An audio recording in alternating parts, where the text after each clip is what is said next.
All right, here it is. The Turbo S is finally home. In a previous video, you saw me take delivery at Knox Details, get it completely protected.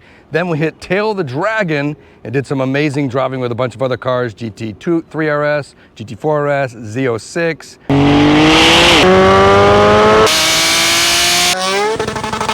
And a GT3 and had a lot of fun. Now I finally got the Turbo S back home and I wanted to see if I made the mistake by not buying the lightweight edition. If you're not familiar with the Turbo S, they did come out with a lightweight edition that saves 70 pounds over the standard Turbo S. So Porsche says the standard Turbo S starts weighing in at 3,636 pounds.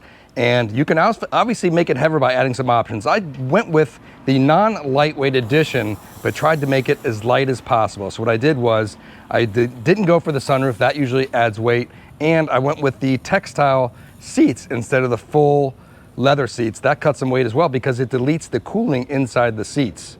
Now another option I skipped on was the upgraded stereo. This car comes standard with the Bose stereo, as you can see right there. You can get an upgraded Burmeister stereo, which adds more speakers and amps for 4,000 bucks. I listen to Bose stereos. I thought the Bose was just fine. It actually sounds really good. So no more additional weight from the upgraded stereo. So right here, you can see we got the textile seats, no cooling. So that should make it a little bit lighter. Now you can get bucket seats and save some weight, but in Turbo S, I didn't want that pain getting over those ridges and the really uncomfortable bucket seats. And you do opt in for the lightweight package. It'll cost you over $10,000. It gives you the bucket seats in lieu of the power seats. It deletes the rear seats, which you can see back here, and albeit they're very small, they do come in useful. Last time going to the airport, I did have 3 people back there, and it comes with lightweight noise insulated windows.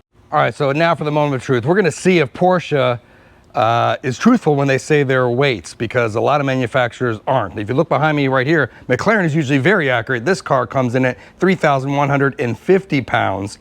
My Ford GT comes in at 3,400. The Technica, which is missing, comes in at 3,350. The Technica saves 250 pounds over the Evo all-wheel drive model. So the Technica is really one of the get, and it weighs the same amount as the STO.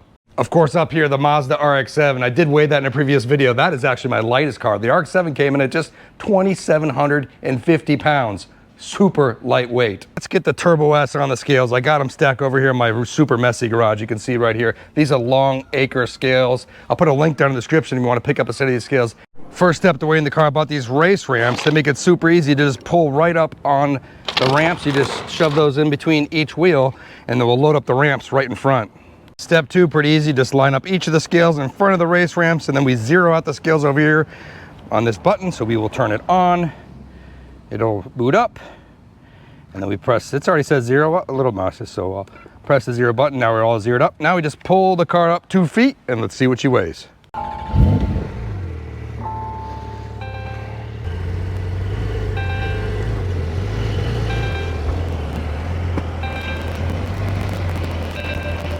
All right, it's on the scales. Put in the comments what you think it weighs. Real quick, I remembered an option I did not add as well. I did not add the front lift system because that also adds weight. And the Turbo S really isn't that low in the front, and I really haven't need to use it this far. Real quick before we get to the weight of the Turbo S, if you haven't heard by now, I opened up a new dealership, Magden Motors in Maryland. We got a Turbo S in stock right here. It's a black Turbo S.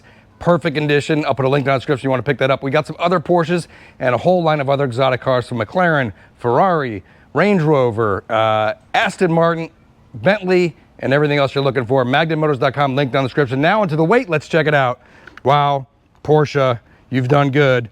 3,570 pounds. So this car actually weighs basically what they say the Turbo S lightweight edition weighs.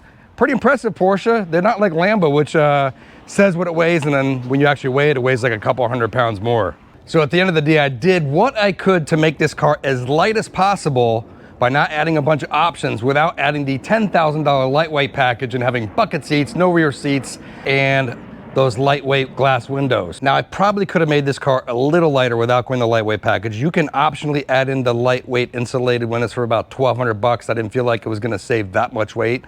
maybe just a couple pounds. I didn't think it was worth the money.